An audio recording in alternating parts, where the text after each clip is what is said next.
Tariq Ramadan a accepté de débattre avec son principal adversaire. Ils se rencontrent pour la première fois devant nos caméras. Venez avec des faits, cessez de... Mais les faits sont là, mais les faits sont là, Alors, les faits sont là. Écoutez, regardez, une note de la police générale, d'accord, espagnole, qui dit qu'effectivement, M. Brahim entretient des contacts réguliers avec plusieurs figures de l'islamisme radical en Europe. Monsieur Brahim dit qu'il entretient. Non, pas du tout, pas du tout. M. Brahim ne dit rien du tout.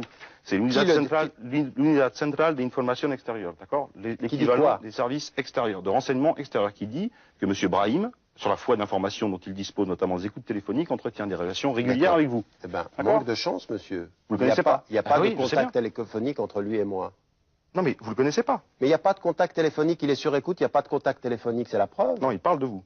Ça j'ai bien compris. Il a une contact avec moi, il n'en a pas.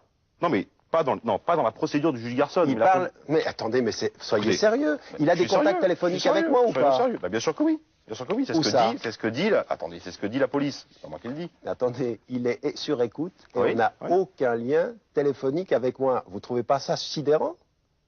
Vous voulez qu'on parle d'un autre fait exact, précis? On parle de la visite d'Ayman al-Zawahiri en 1991 à Genève? Bah, c'est très bien, monsieur. Je suis très content que vous ameniez ceci.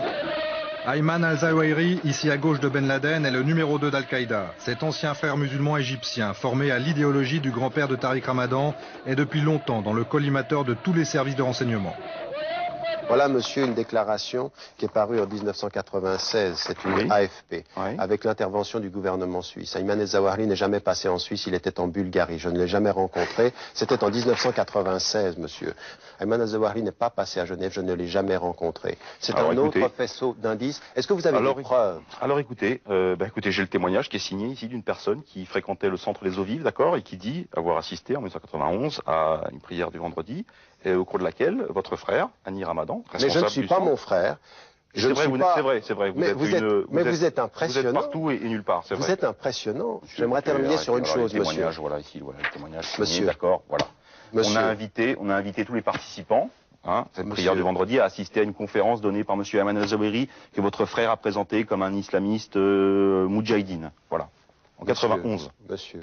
Ça, c'est corroboré par 3 notes des services de renseignement occidentaux. À part qu'en 91, je ne suis pas en Suisse, mais c'est pas grave. Voilà, j'entends la réponse, ceci dit. Je m'attendais à cette réponse. Attendez, je vous donne des faits. Je suis sur le point de croire qu'il y a plusieurs... Non, c'est vous qui l'êtes. Je veux dire qu'à partir d'un certain moment, moi je me retourne vers vous et je vais vous dire une chose. Mais la justice établira les choses, la vérité, vous voyez ce que je veux dire. dire. Mais alors, jusqu'à ce que la justice, établisse les faits, monsieur, je vous prie de faire silence.